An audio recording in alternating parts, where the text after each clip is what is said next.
Pemirsa, kita masih melanjutkan perbincangan kita mengenai virus super flu. Nah, dokter, ada fakta atau mitos yang tadi yang belum dijawab. Super flu dapat menyebabkan pneumonia untuk kelompok rentan seperti anak-anak, lansia, ibu hamil, dan penderita penyakit kronis. Fakta atau mitos sih, dok? Fakta. Jadi memang jalur perburukan tadi saya sampaikan 0,5% kan akan meninggal akibat influenza di 3 bulan terakhir ini. Nah, jalur kematian yang paling sering adalah lewat pneumonia. Jadi infeksi influenza selama ini kalau kita anggap bahwa itu infeksi saluran napas atas saja, padahal sebetulnya dia bisa mengenai infeksi saluran napas bawah, yaitu paru.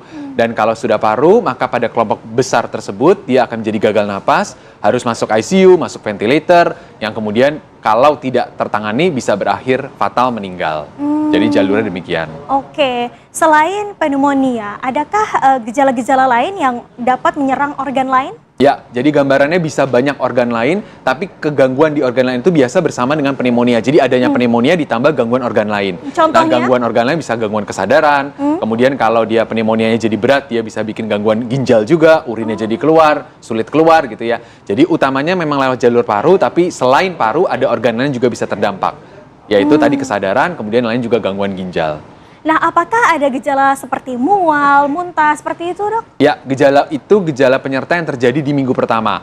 Jadi biasanya kalau bersama dengan influenza, maka selain tadi nyeri tulang, nyeri otot, nyeri sendi, kemudian tambahnya bisa ada gejala mual, sakit kepala, kemudian muntah juga bisa ada, itu gejala penyerta.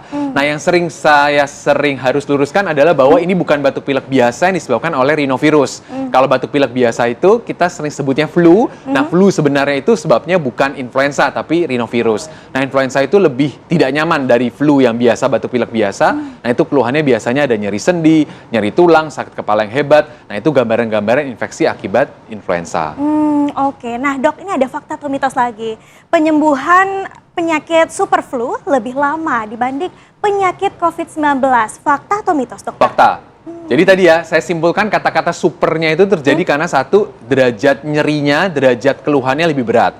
Yang kedua, durasi penyembuhannya juga dilaporkan lebih lama. Kalau influenza biasa 5-7 hari kita sudah fit, sudah bisa aktivitas biasa.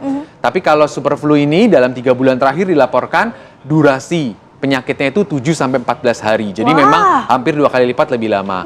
Ketiga, kenapa disebut super? Karena risiko untuk masuk rumah sakitnya atau riwayat hospitalisasinya itu jadi lebih tinggi dibandingkan dengan influenza biasa. Nah, itu yang secara umum saya rangkum mengapa dia dinamakan super flu gitu ya dibandingkan dengan influenza yang biasa kita kenal. Nah, super flu ini akan menjadi lebih berbahaya jika orang itu terkena penyakit komorbid ya, dok?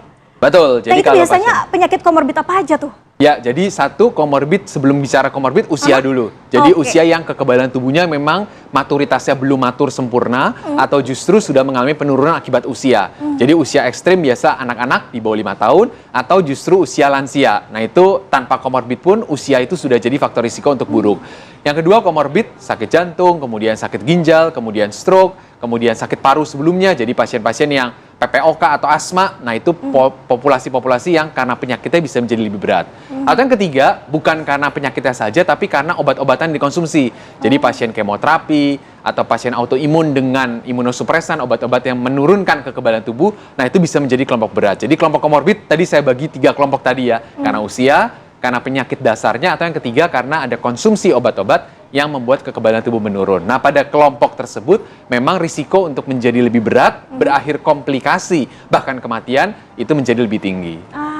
Oke. Nah, dokter, setelah ini kita akan menjawab pertanyaan dari pemirsa Hidup Sehat TV One yang sudah mengajukan di kolom komen Hidup Sehat TV One. Jadi jangan lupa ditanyakan ya pemirsa. Namun kita harus jeda sejenak, usai jeda kita akan kembali hadir untuk Anda.